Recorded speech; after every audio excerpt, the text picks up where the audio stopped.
Amina's world began with a song. Her mother's voice was like warm honey, a sweet and gentle sound that wrapped around her small body. Her father's laughter was a deep, rumbling rhythm, the drumbeat to her mother's melody.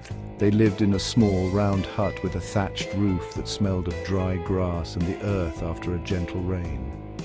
Sunlight streamed through the single window, painting golden stripes on the clay floor where Amina would often play. Her first year was a collection of these simple, beautiful moments, a tapestry woven with love and care. She learned the shape of her mother's smile and the comforting strength of her father's hands. The song stopped just after her first birthday. A sudden illness, swift and unforgiving like a harmattan wind, swept through their home. It took her father first, leaving a void that felt vast and cold. Then, before the village could finish its mourning, it returned for her mother. The honeyed voice fell silent and the drumbeat of laughter was gone forever. Amina was too young to understand the permanence of death, but she understood the silence. It was a heavy, unfamiliar quiet that settled in the corners of their hut, a silence that even the chirping crickets at night could not fill. The world she knew, vibrant and full of music, had faded into a muted grey. She would crawl around the empty hut, her small hands patting the floor, searching for the familiar presence that was no longer there. She would look toward the door, her big brown eyes wide with a question that had no answer. The warmth had gone out of the air, replaced by a chilling emptiness.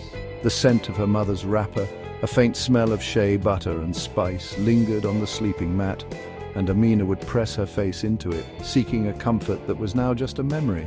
Her world had shrunk to the size of this profound loss, a quiet ache that she could not name but felt in the very core of her being.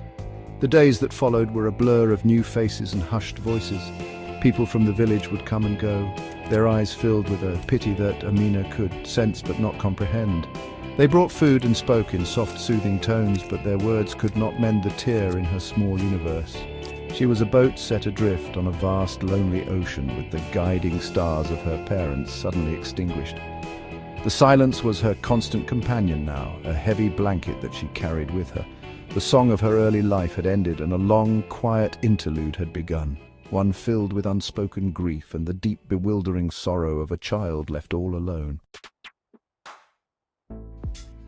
As Amina grew older, the emptiness took on a clearer shape. She was an orphan, a word that felt heavy and sharp on her tongue. She watched other children run into the arms of their mothers after a long day of play. She saw fathers lift their sons and daughters onto their shoulders, their laughter echoing through the village square. For Amina,